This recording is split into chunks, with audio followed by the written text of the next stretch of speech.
Katuna ding may quang pi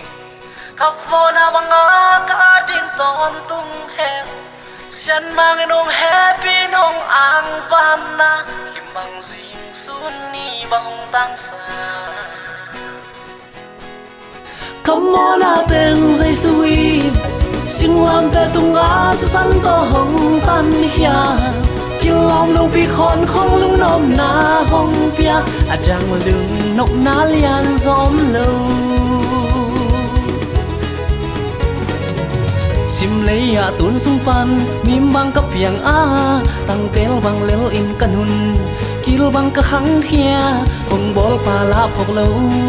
Hong tan tu nâu phok lâu Bang đi nung ta thấy lâu Kanun tay khóa và cắt tun na điên mây quang pi Cặp vô na bang á cá điên ton tung heo Sian mang cái nông happy nông ang van na Kim bang zing sun ni bang tang sa Come on a tên dây sui Sing lam te tung á sa san to hong tan hia Kilom nông pi khon khong lung nom na hong pia A jang lung nok na lian zom lâu Kamaya bang tuak di chi zong phok hello Bom cái khap sung a Ui phuk bang in ham ham Tu ba sap ka sa Kalai lung hong pho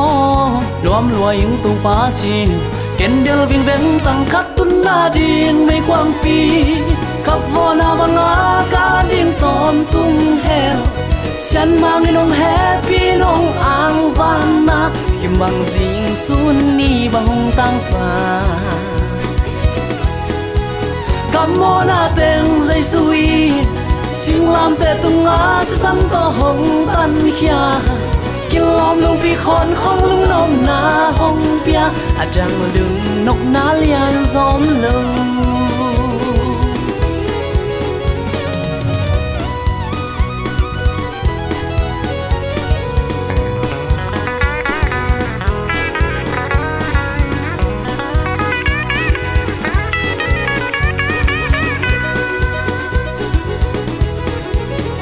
Tun na điên mây quang pi Cặp vô na bang á cá điên ton tung heo Sian mang nông happy nông ang van na Kim bang zing sun ni bang tang sa Come on a tên dây sui